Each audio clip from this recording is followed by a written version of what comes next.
So I can confirm that money is not real. I had $100 in my Phantom wallet, Solana wallet or whatever. And that was sitting there for a couple of years or whatever it is from before. And I'm like, you know what? I've seen all these people going crazy with meme coins. So I'm like, shit, let me just put money in some stuff. So I bought some random stuff and I woke up this morning and it was 1.7K or something like that. And so what that tells me, because keep in mind, right, on average, people might pay around $1,000 to $2,000 a month in rent. So off of $100 with no knowledge, I was able, and honestly, I might lose it at this point. I don't know if, shit, I might invest in something else or whatever it is. Honestly, I don't even want to say it's an investment. It's more so a gamble. And the point behind this is not to go out and go buy some random meme coins, but I'm saying with absolutely no knowledge, I took $100 and turned it into $1,700 in less than 24 hours. And so it just tells me that not only do people not apply themselves, but money is not real. It's fictional. It's literally like Monopoly. This stuff is not real. So all the time that people are investing, working, going to their job or whatever, it's a delusion. This stuff is not real. It's literally just a number. And this number allows you to purchase things that also don't actually have a real value. The world is based off of absolutely just fictional things that we give value to. So when you put it that way and you start to understand the world for what it really is, what is going on here? These people can't. And when you put it into perspective and you start to understand the world for what it really is, all this stuff is literally just not real. And so what that means is when you guys invest time and energy into things, and for all of you guys that are going out there and offering services, you have to understand what your time and what your energy is worth. Because I see a lot of you guys invest a lot of time into offering certain services, but are always trying to undercut the other person when in reality, we're the ones who dictate the actual value of the market. So when you're offering a service, understand what value the service that you're offering is. Understand what it holds. If you do it over somebody else doing it, you guys might perform a very similar job, but at the same time, your time might be more value. And because of that, you have more to offer to every client that comes in. Understand who you are, understand what value you bring to the table, and understand how much you're worth. And that's the thing. If you tell yourself you're worth $1 million, you're worth $1 million. You just have to be able to generate it. Because at the end of the day, we are the ones who decipher what the value is that we put on things. You can perceive anything of high value. I could come in here and shit, let me take this water bottle, for example. I can take a water bottle, for example. And this water bottle, yeah, it only be worth $5, but if I have a brand name for myself and I'm worth X amount of money, if I were to go out and sell the same water bottle, shit, I could probably sell this water bottle for $500, $1,000, whatever it is. Think about if LeBron James goes out and releases, I had this conversation with somebody the other day, releases a pair of socks. You could sell that pair of socks for whatever. I remember back in the day, there were the Nike Elite socks and people were buying a pair of socks for like $40. And it's a pair of socks. It's not any different in terms of material from you going to, whatever it is and just buying anything. So at the end of the day, we are the ones who put the value that we want to put on anything, whether it's money, whether it's a pair of socks, whether it's, a bottle, a coffee mug, it doesn't matter. And then that tells you the power of branding. So you have to be able to brand yourself or brand your service. And if you can picture your service and frame it in a way that allows people to look at it like what it's worth, and that's what really matters. If you look at it and you truthfully believe that, selling is worth X amount of money, let's say $1,000, are you being delusional, or is that the actual value that you could see it being worth based upon other people looking at it? What would they think it's worth? Maybe go around every time you offer a service, ask somebody, what do you think you would pay for this service versus this service? And compare yourself to the market. People might sell that one product for, and I've used this example a lot of times. There was a brand out there, BlendJet. It's probably still out there. This was a really big brand, and they did a lot of cool stuff with this portable blender. But at the time, this thing was going crazy. So there was a difference between these regular dropshippers getting this for about $7, $8 on Shopify or on AliExpress, whatever it is from the supplier, and selling it for maybe $20, $25. And then you had this company, BlendJet, that branded this whole thing, had very good content and everything, going out there and selling the exact same product for like $50. And then they started to release different bundles. They started to create upsells off of their products. And then that brand in itself is now worth, probably well over $1 million, honestly, because of the amount of things that they were capable of implementing into it and portraying that same one piece of crap from AliExpress as a product that was worth maybe 5, 6x what they were actually getting it for. And you guys could do this with absolutely anything.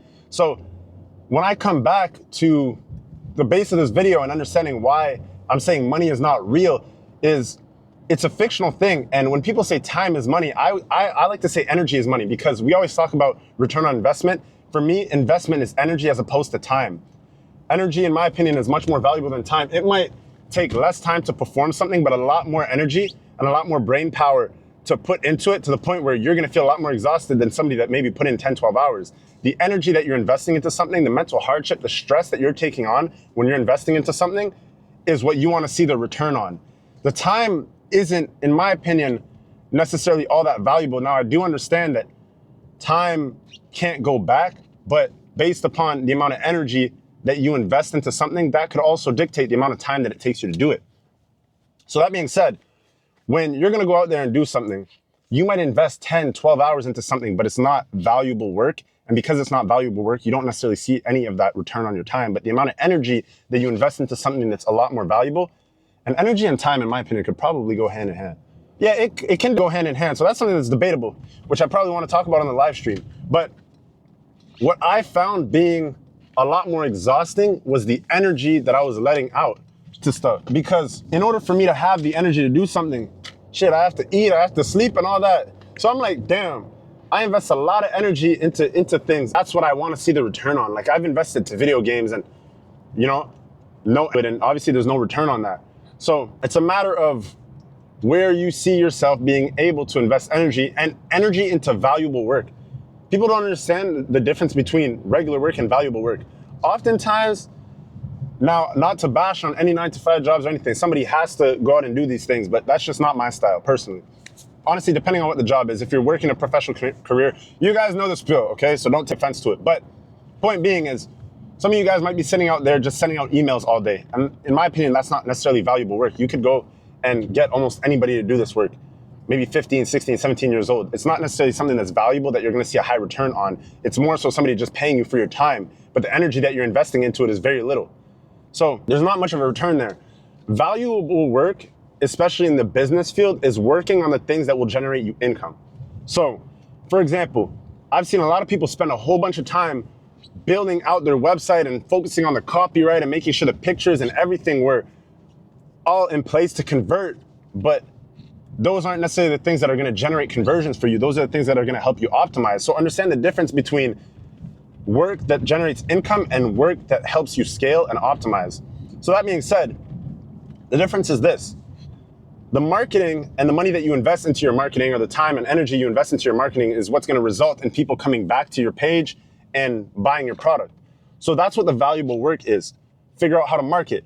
The website, you don't have to invest that much time, especially when getting started, on building it. The same when it comes to offering any service. At the end of the day, that service or your offer will probably have to be optimized, and you won't know what's gonna have to be optimized until you start putting yourself in front of people and actually offering or selling that service or product. And because of that, that's the valuable work that you're investing. That's the valuable time that you're investing and valuable energy that you're investing into the work, because that's what you see the return on actually trying to sell the product or service. You don't see the return on trying to optimize it. The return is a number that is scalable. So let's say you invest time going door to door trying to sell something. You won't know what's gonna sell until you try to sell it. What you need to optimize is how you sell it, the price you sell it at, what you're telling people, what you're offering people, what value props they get. If you just sit at home and you try to work on what you're selling, what you're offering people, what price you're gonna sell at, having nice, I still have this in my car from one of the previous videos, but having nice flyers or whatever it is, or business cards, that's not what's gonna generate the return. Whether this card was yellow, green, pink, whatever it is, it wouldn't create a difference in my mind as far as the service. The price and me actually communicating with these people is what's gonna create that sort of perception of value in my mind. So that being said, try to put yourself out there, self first before even understanding the nits and grits of what the actual offer is, because you don't know what's gonna sell until you try to sell it. So you try to sell something, you might get feedback. So that's the thing, every time you try to sell something, listen to the feedback. Let's say you're running a website and people are adding a bunch of products to the cart, but they're not going to checkout. Well, maybe there's no sense of urgency there. So shit, optimize, sense of urgency, cool. Now you see a lot of people adding that product to cart going to checkout but not purchasing. Maybe it's the price of the product. Maybe it's the value prop. Maybe the perceived value is just not there, but the urgency and everything, and they get to checkout and they're like, damn, honestly, it's not worth the price that I'm going to pay for this. So it's about understanding which parts of your funnel, which parts of your business you have to optimize and invest energy into in order for you to see that return. So first things first, anytime you're trying to run a business, start something, sell something, whatever it is, just try to sell it. Don't worry about your website. Literally just go post your video ads, see what kind of feedback you get. You might spend hours and hours and hours into building up your website, and then you go start posting video ads, and then the product that you're selling or the service that you're selling just doesn't have high enough demand, or your videos or your creatives are just not appealing to the market. So you have to start optimizing those things, but you just spent, building out a website that you don't even know if it's going to convert yet, and you're probably going to have to modify it anyways because nobody's going to the website because they don't like your products, nobody's watching your videos or whatever it is. So understand where you guys have to optimize and invest the time into the valuable work. The valuable work is what's going to generate you income. The back end stuff is optimization to scale your income. So first things first, once again, figure out what valuable work it is. That's always what is going to generate the income. Where to invest your time into selling. How to do that? Well, market. How to market. Figure out what platform you need to be on, how to put yourself in front of as many people as possible. And then from there, you're gonna be able to decipher if your product, service, or offer is something that's gonna be able to sell.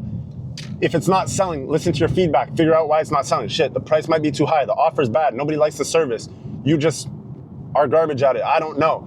Figure it out and then optimize. You get your first sale, cool, why did this person buy? You brought the price down a little bit so it's a little bit more appealing. There's a market for it, not enough people, cool. Let me drop the price a little bit. Okay, let me add a value prop, buy one, get free, or buy one, get off of this.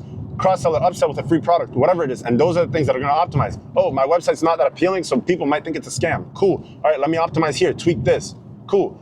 We start to see an increase in, the money that you're putting in or the energy that you're investing into your videos, your website, whatever it is. Cool, now we have a perfect offer, great. Everything is looking cool. So now you invest a lot more time into what's working and generating revenue and figuring out what's working more than what's not working, and split test those things and then do a lot more of what is working as opposed to what's not working. So those are things that you have to find out. So all in all, I'm gonna end off this video by just saying money is not real. I don't even think time is necessarily money. I think energy is money. Energy and time go hand in hand, but you could invest the time into sitting and trying to study something, but if you don't invest the energy into it, you're not gonna see a return on it. So to me, energy is money. And that's what I'm gonna end off the video with. And thank you to everybody that watched this video till the very end. Please, once again, leave a like, comment, and subscribe. And if you guys are struggling with anything in your career, your business, whatever it is, please leave a comment down below. Let me know what you guys are struggling with. The channel's been going crazy lately. And we're gonna start off the live streams, I think, in the next couple days or the next couple weeks. I have no idea. So just tune in, be on the lookout for those. We're gonna go crazy with that. Appreciate all the love and support, and I'll catch you guys in the next video. Peace.